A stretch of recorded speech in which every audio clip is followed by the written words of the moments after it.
안녕하세요. 근로기준법 두 번째, 근로기준법 첫 번째 시간이죠. 예, 노동관계 복귀 두 번째고요. 자, 근로기준법에 대해서 보도록 하겠습니다.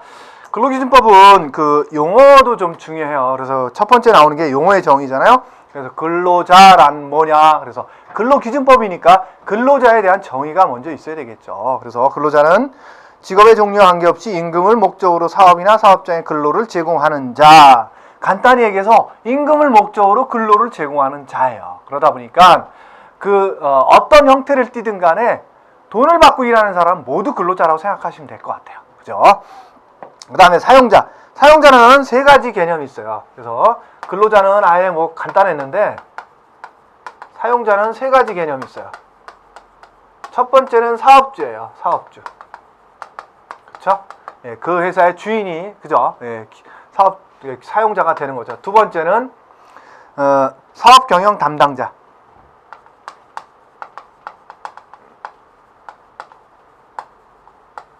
예, 뭐 요즘 말로 CEO 혹은 전문 경영인 뭐 이런 사람들을 얘기하는 거죠. 예. 그 다음에 세 번째는 사업주를 위하여 일하는 자. 그러다 보니까 이런 사람들이 사업주를 위하여 일하는 뭐 공장장, 그다음에 지점장, 뭐 지배인, 뭐 이런 사람들이 주로 사업주를 위하여 행위하는 자죠. 그런 사람들이 사용자에 들어갈 수 있다라는 거죠. 그래서 어떤 직급 이상 뭐 이게 아니라 어떠한 측에서 일하느냐에 따라서 근로자가 될 수도 있고 사용자가 될 수도 있다는 거죠. 이 사람들도 물론 급여 받고 일하는 사람들이지만 주로 누굴 위해서 일하는 거예요? 사용자를 위해서 일하는 거죠. 그러다 보니까 사업주를 위해서 일하는 거죠. 그러니까 사용자에 속하는 거예요. 그 다음에 근로, 정신노동과 육체노동을 다 말하고요. 근로계약이란 쉽게 얘기해서 사용자와 근로자가 서로가 뭔가를 주고받기 위해서 계약을 맺는 거죠. 근로자는 사용자에게 뭘 해줘요? 일을 해주는 거죠, 일. 그 다음에 사용자는 근로자에게 뭘 줘요? 돈을 주는 거죠. 그죠? 그래서, 이 일을 근로라고 표현하는 거고, 그 다음에 돈을 임금이라고 표현하는 거죠. 그래서 근로자는 사용자에게 적정한 근로를 제공하는 거고, 그에 상응하는 임금을 지급하는 것을 계약을 체결한 것이 근로계약이다. 이렇게 생각하시면 될 것 같고요. 그 다음에 임금.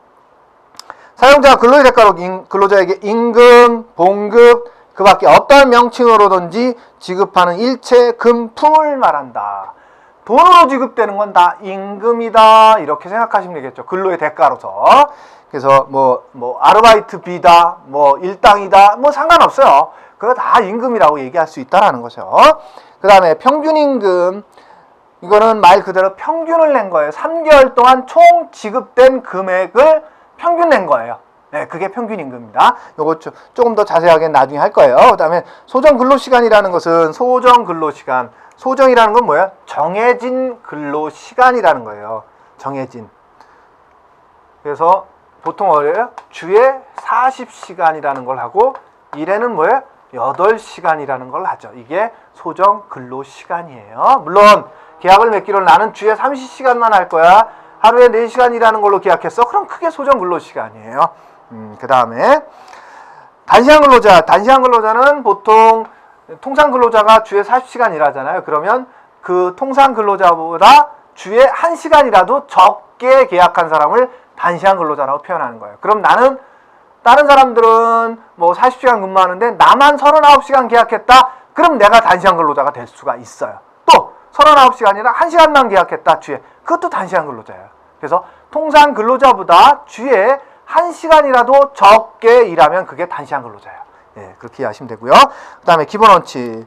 근로기준법에서 정하는 기본 원칙은 이 사용자와 근로자 간에 어떠한 그 계약을 체결하든 뭐 서로가 오가는 거에 대해서든 근로기준법에서 정한 그것보다 낮게 처리해서는 안 된다는 거예요. 최소한 근로기준법에서 정한 것보다 더 많이 주라는 거예요. 누가? 사용자가 근로자에게. 예. 그 다음에 근로조건은 근로자와 사용자가 동등한 지위에서 자유의사에서 결정되어야 한다는 거죠. 누가 강압이나 억압에서 결정해서는 안 된다는 얘기입니다. 그 다음에 세 번째는 근로자 사용자는 단체협약 취업규칙과 근로계약을 지키고 성실하게 이행할 의무가 있다 해서 근로자 입장이든 사용자 입장이든 서로가 근로계약을 체결했던 단체협약을 맺은 게 있다면 서로가 성실하게 지켜주라는 겁니다. 예. 그 다음에 인권보장적인 측면에서 나오는 조항들이 있어요. 근로기준법에 보면 인권보장적인 측면, 인권보장. 그래서 첫 번째가 균등처우예요. 그래서 남녀 구분하거나 혹은 뭐 지역적으로 구분하거나 나는 여자보다 남자가 훨씬 좋으니까 똑같이 들어왔어도 학력도 똑같고 나이 똑같아도 남자는 더 많이 주고 여자는 적게 줄 거야. 뭐 이런 식의 그래서는 절대 안 된다라는 거예요. 나는 강원도 사람 좋으니까 강원도 사람은 200만 원 주는데 뭐 경상도 사람은 100만 원만 줄 거야. 이래도 안 되는 균등하게 처우해 주라는 거예요. 그래서 네 가지에 대해서 균등하기만 하면 돼요. 그래서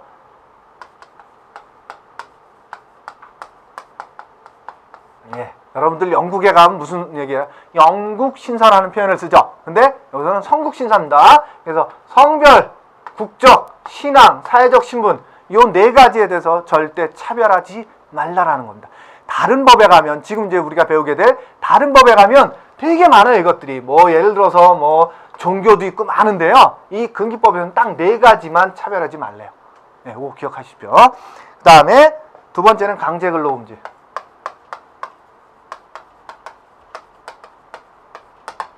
일 안 한다고 강제로 일시키지 말라라는 거예요. 그러면 여러분들 생각에 그러면 사용주 입장에서는 회사 사장 입장에서는 근로자가 일 안 하면 당연히 강제라도 시켜야 되는 거 아닙니까?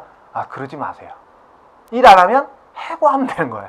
그거 정당한 겁니다. 예, 근로자 입장에서는 근로를 제공하는 게 가장 큰 의무인데 그거 안 한다라는 거예요. 그럼 어떻게? 해고하면 되는 거예요. 그러면 되는 거지 강제로 일 시키지 말라라는 거예요. 세 번째 나오는 것도 마찬가지예요. 폭행금지. 때려서라도 일시키지 말라는 거예요. 그럼 어떻게? 일하기 싫으면 그만두라고 하면 되는 거예요. 그러니까 일할 사람을 데려다 해야지 강제로 시키거나 폭행해서는 절대 안 된다는 얘기입니다. 그 다음에 중간 착취 금지.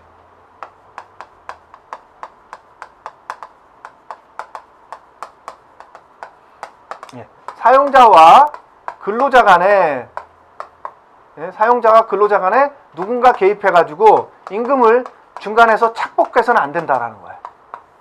그러면 불법이라는 거죠. 법에 정하지 않는 이상은 법에서 정한 사항이 아닌 이상은 중간 착취해서는 안 된다라는 거예요. 그래서 법률에 대해서는 뭐 그 파견 근로자 보호 등에 관한 법률 뭐 이런 것들은 좀 가능한 부분들이 있어요. 그러나 그렇지 않다면 중간에 누군가 개입해가지고 임금을 착복한다. 그건 절대 안 된다라는 얘기예요. 그게 부모라도 안 된다라는 거예요. 연소자가 일하는데 부모가 대신 와가지고 야 우리 아들 저기 월급 줘 나한테 이렇게 해서도 안 된다라는 거예요. 본인에게 직접 줘야 된다는 얘기입니다. 그 다음에 이런 것도 있겠죠. 근로자가 빚을 졌어요. 근데 빚쟁이가 회사에 가서 야 얘 월급 나한테 줘. 얘 빚 졌으니까. 이래도 안 된다라는 겁니다. 근로자한테 직접 줘야 돼요. 그 다음에 공민권 행사의 보장.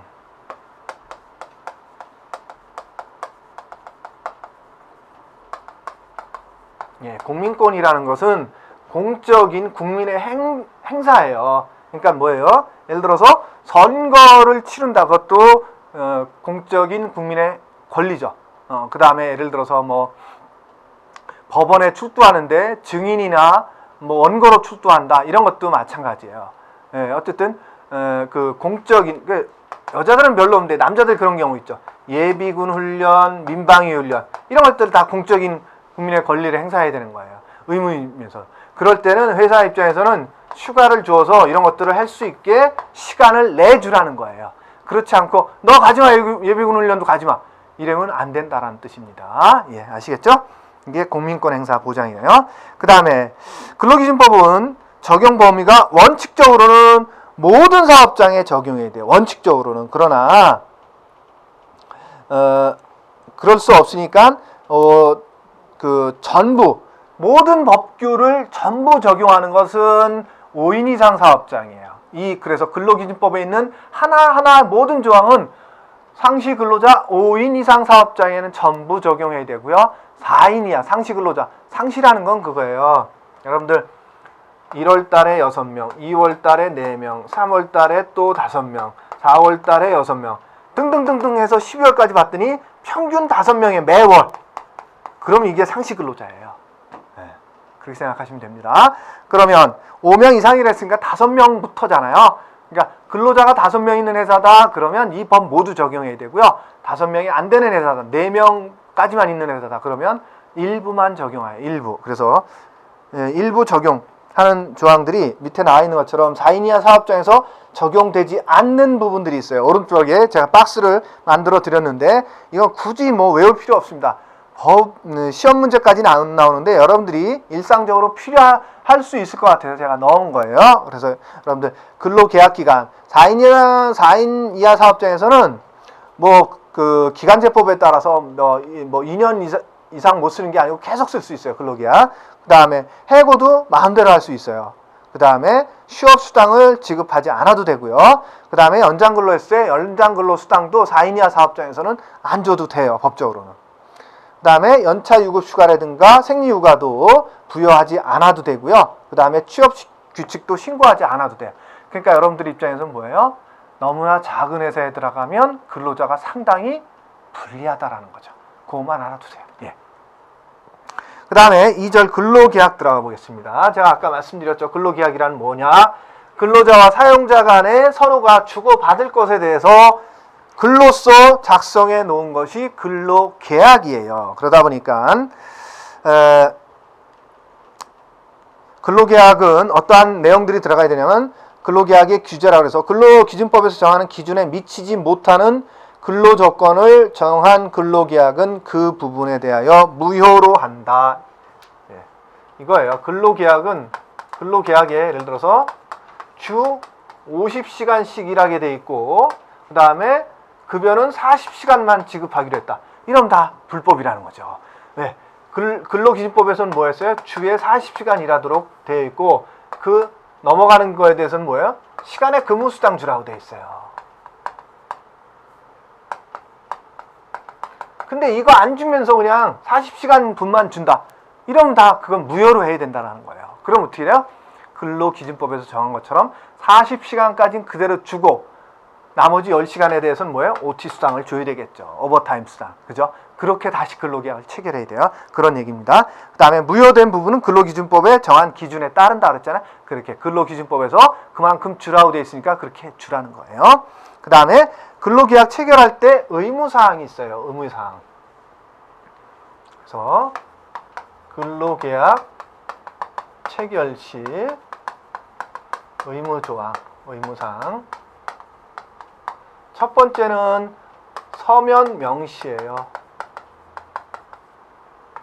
그 근로계약서 상에 반드시 넣으라는 거예요. 이러한 문구는. 그게 뭐냐면 첫 번째 다음 페이지에 나오는 것처럼 임금과 관련된 부분이에요. 임금 얼마 줄 것이며 매월 언제 줄 것이며 어떤 방법으로 줄 것이며 이런 것들을 반드시 넣어야 되는 거예요. 두 번째 소정 근로시간. 뭐 주에 40시간인지 혹은 뭐 일에 8시간인지 이런 것들을 반드시 넣으라는 거예요. 그 다음에 세 번째는 주 휴일입니다. 주 휴일. 예.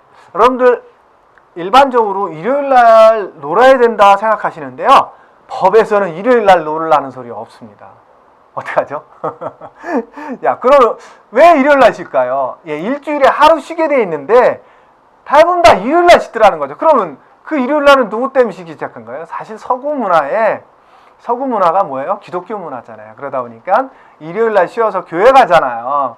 그러다 보니까 외국에서도 일요일날 쉬니까 우리도 일요일날 쉬기 시작하고 남들 다 쉬니까 다른 기업에서 일요일날 쉬는데 우리 기업만 생뚱맞게 월요일날 쉬긴 그렇잖아요. 그래서 다 일요일날 쉬는 거예요.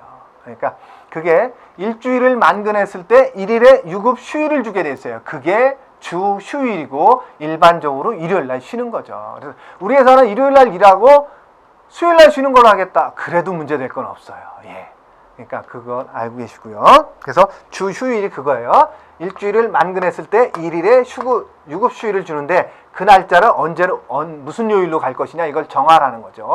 그래서 우리 회사는 매주 일요일 날 쉰다 이렇게 넣든가 우리 회사는 매주 수요일 날 쉰다 이렇게 넣어도 상관없다라는 거예요.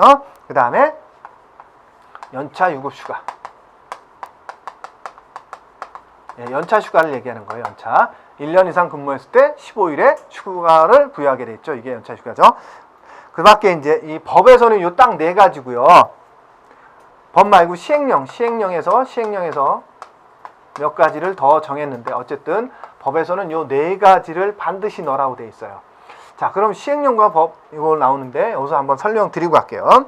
자, 모든 법은 3단계로 돼 있어요. 그래서 무슨 법이라는 게 있고 무슨 법 시행령이라는 게 있고요.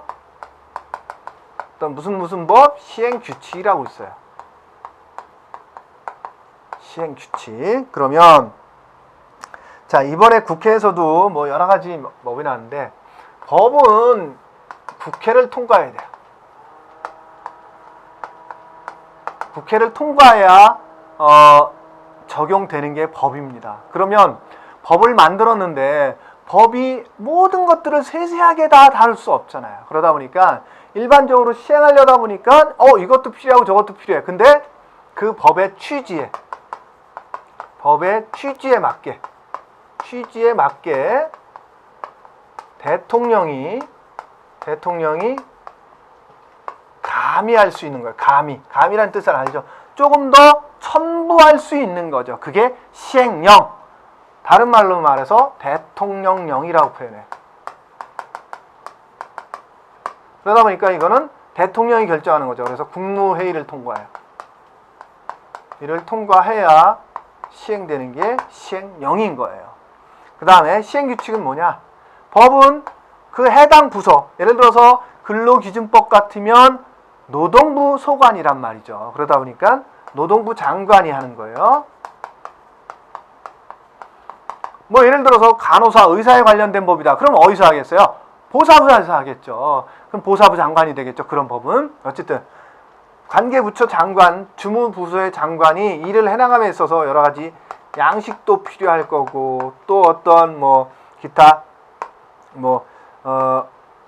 세부 규칙도 있겠죠. 세부 규칙. 이런 것들이 필요해서 조금 더 감의할 수 있는 거예요. 누가? 장관이. 주무부처의 장관이. 결국 이것도 대통령 재가를 얻어야 되겠죠. 이렇게 한 게 시행규칙이에요. 그러다 보니까 이거는 예를 들어서 노동부령 혹은 보건복지부령 그 다음에 여성가족부령 이런 식으로 그 부서의 장관령이라고 표현할 수 있는 거예요. 시행규칙은. 그래서 법은 이렇게 3단계로 나와 있습니다.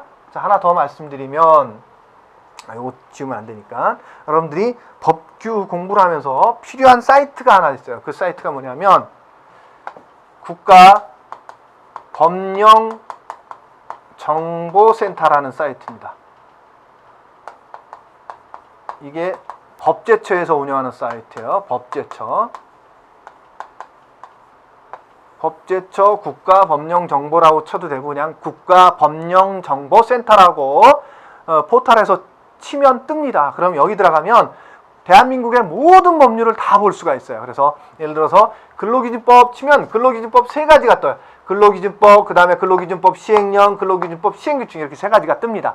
그럼 내가 이거 클릭해서 들어가면 근로기준법에 대한 내용을 모두 볼 수 있어요. 그 다음에 근로기준법 시행령 딱 클릭하면 근로기준법 시행령에 대한 것도 모두 볼 수 있습니다.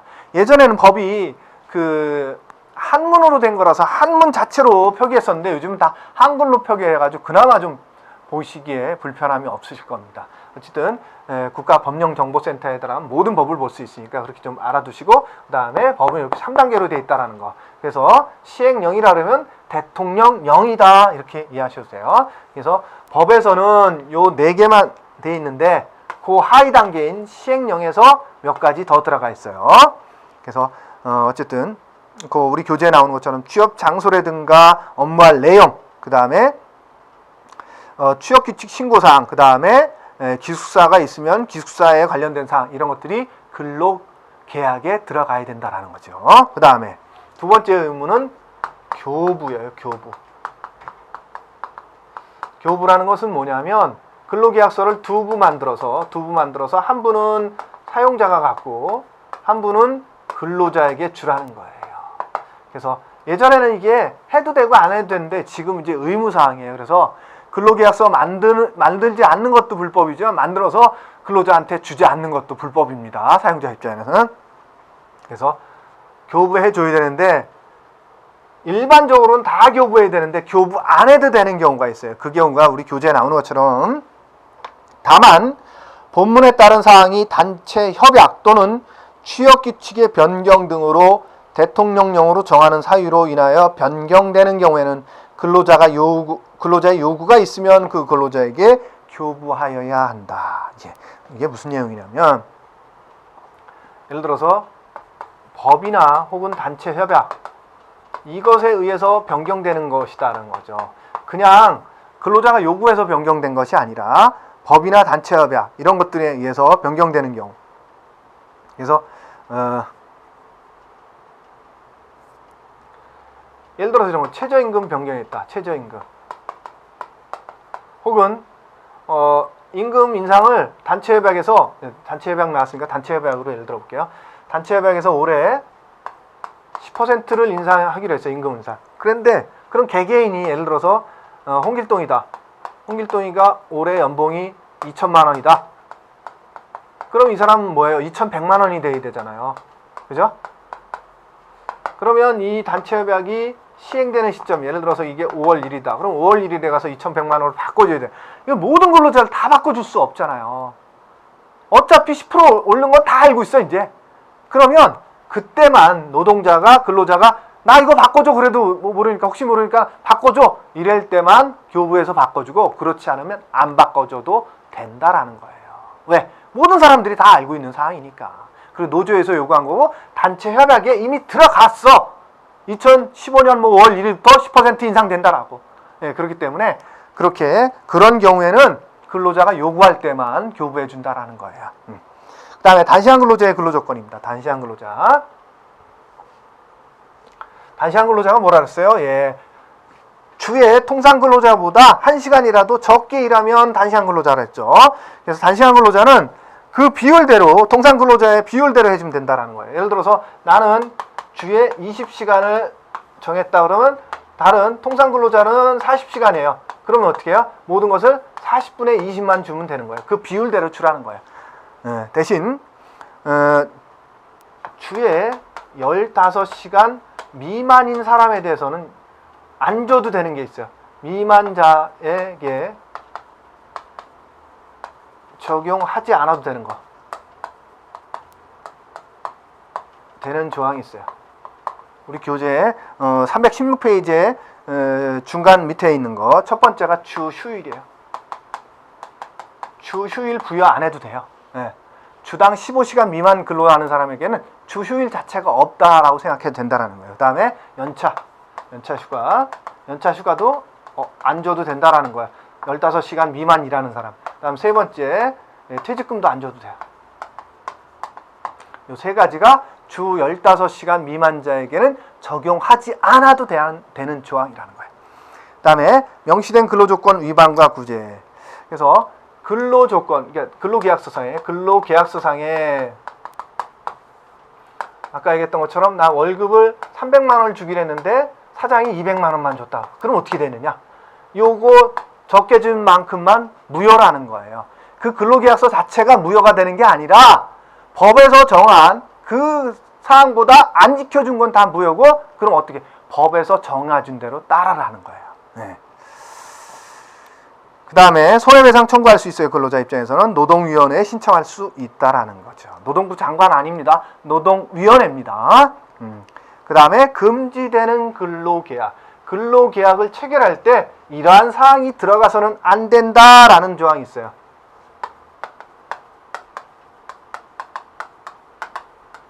근로계약 체결할 때.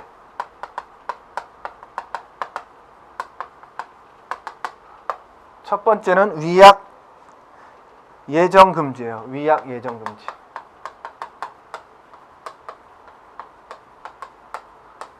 이 얘기는 뭐냐면 여러분들 사용자가 근로자한테 근로계약 체결하면서 너 들어와서 다루는 기계가 저거 3억짜리야. 너 조심해서 일해야 돼. 이렇게 당분할 수는 있어도 그 근로계약서상에 근로자 홍길동이가 저 기계를 망가뜨리면 2억 원의 손해배상을 청구할 거다. 이런 식의 예약을 먼저 들어가서는 안 된다라는 거예요. 아시겠어요? 그럼 어떻게 하냐? 사용자 입장에서는 그런 사건이 발생하면 그때 가서 손해배상 청구하라는 거예요. 근로계약서상에 들어가서는 안 된다는 얘기입니다. 그 다음에 두 번째는 전차금 상계금지예요.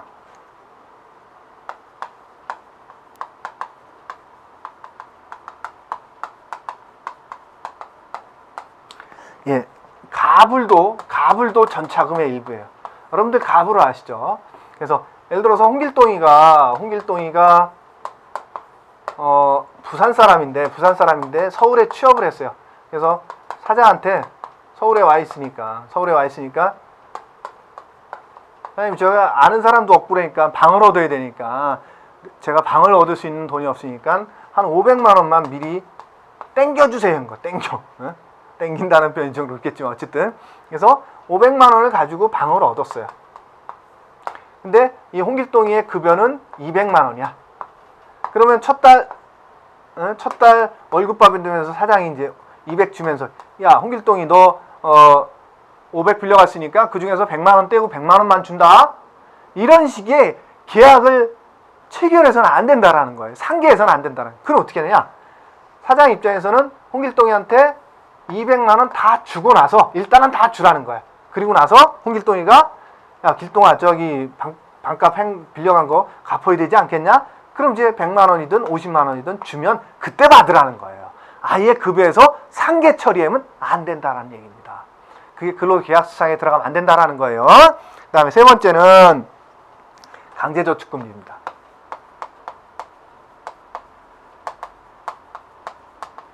예, 지금 이런 상황은 없습니다. 옛날에는 그런 게 있었어요. 왜냐하면 회사에 금고, 새마을금고처럼 회사 금고가 있어가지고 그런 게 있었거든요. 진짜 악덕 기업주들은 예를 들어서 근로자가 100만 원의 월급을 받았다. 그러면 은행에 가서 저금하면 한 10%의 이자를 주는데 자기 회사에 있는 금고에 넣으면 5%밖에 안 주는 거예요.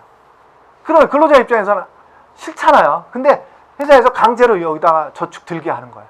그래서 회사 입장에서는 여기다가 돈 넣고 5%를 자기가 먹는 거죠. 그런 경우가 옛날에 있었어요. 어쨌든 지금 그런 건 없는데 하여튼 그런 내용을 근로계약서 작성할 때 강제로 우리 회사에 있는 금고에 넣어 월급 받으면 저축해야 돼. 이런 내용 들어가서는 안 된다라는 거예요. 예, 그런 뜻입니다. 그런 세 가지가 근로계약 체결하면서 해서는 안 되는 내용이라는 거죠. 예, 그 다음에 해고를 보도록 하겠습니다. 해고. 자, 해고. 사용자일지라도 정당한 사유가 없으면 해고할 수 없습니다. 이게 법에 바뀐 거예요. 그래서 자, 우리 교재 보면 사용자는 근로자에게 정당한 이 사유 없이 해고, 휴직, 정직, 전직, 감봉 그 밖에 징벌을 하지 못한다 해서 정당한 사유가 없으면 해고할 수 없다라는 거죠. 그 정당한 사유라는 건 여러 가지가 있을 수 있어요. 그래서 그 밑에 정당한 사유라는 게 있죠. 사용자나 상사에 대한 모독행위라든가 뇌물수수행위라든가 회사 내에서의 성폭행위나 부정행위, 입사 시 경력 사칭이나 학력 위조 이런 등등등이 정당한 사유에 해당할 수 있다라는 거죠. 또 이런 것도 있는 거죠. 회사의 어떤 상사가 정당한 요구를 했는데 그거를 정당한 사유 없이 거부하는 거죠. 일하라 그랬는데 열심히 일하라는데 나 일 안 하고 집에 퇴근할래. 이런 것들이죠. 그런 것들이 해고가 가능한 사유라는 거죠. 그 다음에 해고시키기 위해서는 해고를 해서는 안 되는 금지 기간이 있어요. 해고 금지 기간이 있어요. 이 기간에는 사유가 있더라도 해고해서는 안 된다라는 거예요. 첫 번째가 업무상 부상 또는 질병의 요양을 위하여 취업한 기간과 그 후 30일. 그래서 요양 중일 때 요양 중일 때 플러스 30일. 이때는 해서는 안 되고요. 그 다음에 이게 이제 그냥 아파서가 아니라 업무상 부상이나 질병이잖아요. 그죠? 그 다음에 출산 전후 휴가. 출산 전후 임신한 여성이 쓰는 거죠. 출산 전후 휴가 기간 플러스 30일이에요. 복귀해서 30일까지죠. 그 다음 세 번째는 육아 휴직 기간 동안.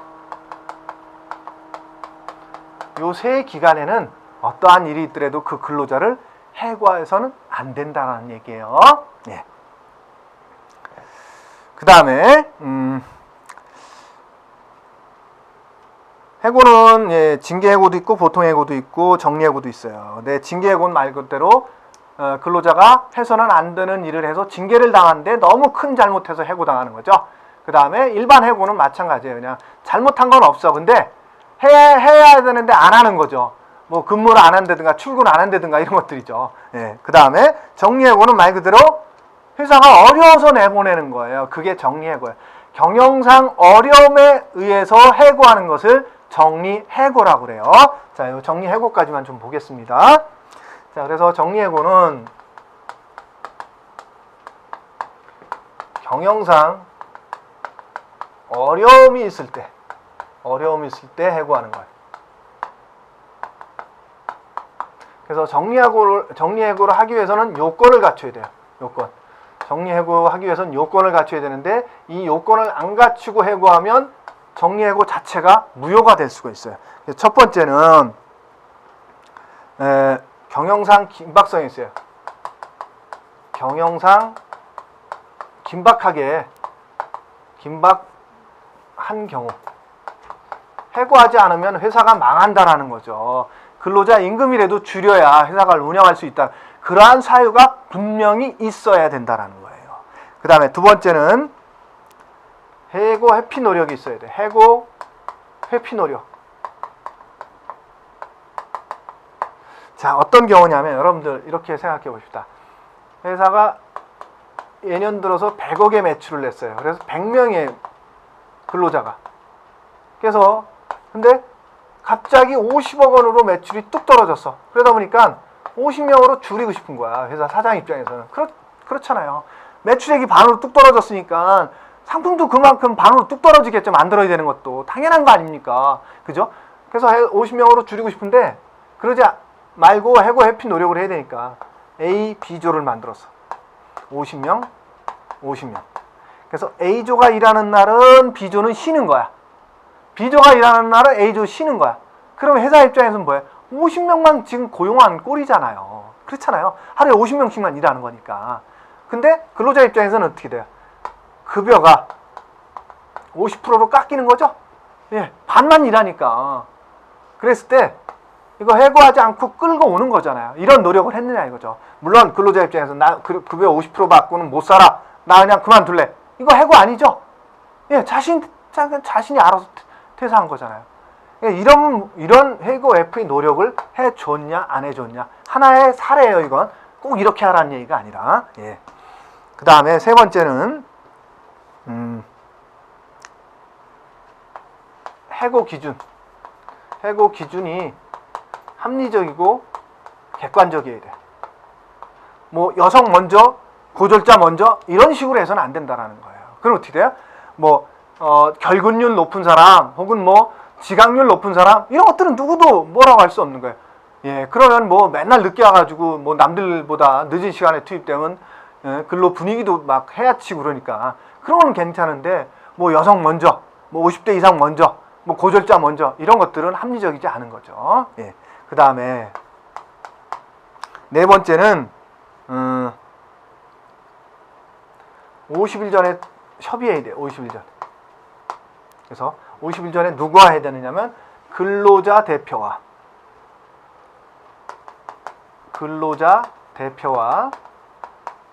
성실히 협의해야 돼. 협의라고 그랬어요. 합의 아닙니다. 협의라는 건 뭐예요? 근로자 대표 데려다가 노조위원장이 있거나 아니면 뭐 노사협의회 근로자위원이 있으면 자 근로자 몇 사람 이제 대표하는 사람들 데려다가 자 당신들도 봐라. 작년에 100억 하다 올해 50억 하니까 어쩔 수 없지 않냐. 그래서 우리가 이만큼은 사람을 내보내야 되니까 당신들도 좀 알고 있고 미리 좀 얘기해줘서 근로자들이 동의 없이 좀 갈 수 있도록 해줘라. 뭐 이 정도예요. 협의라는 건 합의가 아니에요. 야, 이렇게 하는데 니들 동의할래? 이게 동의해줬을 때가 합의고요. 그냥 서로가 이렇게 얘기해주는 건 협의예요. 그래서 협의와 합의는 다릅니다. 어쨌든 그렇게 미리 얘기해주라는 겁니다. 예. 그 다음에 그 뒷페이지로 넘어가면 자 320페이지에 보면 경영상 해고의 신고예요. 그래서 사용자는 1개월 동안에 다음 하나의 규모 이상으로 근로자를 해고할 경우, 정리해고할 경우에는 노동부 장관에게 신고하라는 거죠. 그래서 일정 규모 이상일 경우 노동부 신고해야 돼요. 네, 첫 번째는 회사 규모가 99명 이하인 경우예요. 이하인 경우에는 10명 이상. 그 다음에 두 번째는 회사 규모가 100에서 999명까지인 회사에서는 10% 이상이에요. 그 다음에 세 번째, 회사 규모가 1000명 이상인 경우는 100명 이상을 해고할 때 노동부에 신고하라는 겁니다. 예. 이렇게 신고하지 않으면 나중에 문제됩니다. 회사 입장에서는. 그 다음에 신고 시 포함되어야 할 사항은 해고 사유라든가 해고 예정 인원이라든가 그 다음에 근로자 대표와 협의한 내용이라든가 해고 일정이라든가 이런 것들을 해줘야 되는데 이 요건을 다 갖췄어. 그러면 이 정리해고에 대해서 신고하지 않더라도 그 정리해고 자체는 인정을 해요. 요건을 다 갖췄기 때문에. 대신 이제 신고 안 한 거에 대해서는 뭐 범칙금이나 이런 건 물을 수 있는데 행정지도나 이런 걸 받을 수 있는데 어쨌든 이 요건은 반드시 갖추고 해야 된다는 거죠. 해고했더라도 신고 제대로 했어. 근데 요건을 안 갖췄어. 그럼 정리해고가 무효가 될 수도 있어요. 아시겠죠? 예. 자, 이 시간에는 요까지 하는 걸로 마치겠습니다. 예. 다음 시간에 그 정리해고나 나머지 해고들에 대해서 이어가도록 하겠습니다. 예. 수고하셨습니다.